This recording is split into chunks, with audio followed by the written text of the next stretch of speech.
జగన్మోహన్ రెడ్డి గారు ఏంటి అది నేను అంత ముందర మేము 2019 నుంచి ఆ 24 టైంలో ముందల మేము మాట్లాడాము దాన్ని ఇలా పెట్టుకోండి నిక్కబోళ్ళు ఇలా పెట్టుకోండి అని చెప్పి మేము చెప్తేనే కంపెనీ వచ్చింది. ఈ రోజు దాన్ని క్రెడిట్ చోరీ చేసుకుంటాడు చంద్రబాబు అన్ని. సరే బ్రదరు, మరి మీరు ఎక్కడైనా సరే అలాట్మెంట్ ఇచ్చారా? అలాట్మెంట్ ఎందుకు ఇవ్వలేదు మరి మీరు?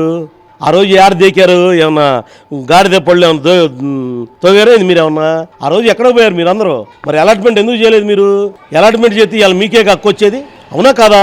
మరి అలాట్మెంట్ ఎందుకు చేయలేదు మీరు? అంటే మీరు అక్కడ లేనట్టేగా కంపెనీ దగ్గర, ఆ కంపెనీ దగ్గర మీకు లేనట్టేగా. ఒక్క వాట్సాప్ కాల్ తోటి లోకేష్ గారు తీసుకొచ్చారు. అది నువ్వు నేను చెప్పాల్సిన అవసరం లేదు, వాళ్ళ కంపెనీ అధినేత చెప్పాడు ఆ మాట. నాకు జగన్ వచ్చి చెప్పాడా, లోకేష్ వచ్చి చెప్పాడు చెప్పలా. ఒక వాట్సాప్ కాల్ ద్వారా లోకేష్ గారు మాట్లాడారు మా అబ్బాయితోటి. వాళ్ళ అబ్బాయితోటి మాట్లాడింది, వాళ్ళ అబ్బాయితోటి మాట్లాడి ఒక వాట్సాప్ కాల్ ద్వారా తీసుకొచ్చారు కంపెనీ. మరి ఈయన అన్నీ ప్రతిదీ అంతే.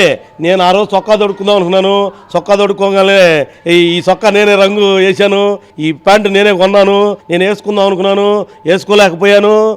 ఏదైనా మాట్లాడతాడు జగన్మోహన్ రెడ్డి. ఈనేవాడు ఉంటే చెప్పేవాళ్ళు కొన్నట్టు మాట్లాడతాడు జగన్మోహన్ రెడ్డి. అసలు కనీసం జ్ఞానం కూడా లేకపోతే ఎట్లా ఇట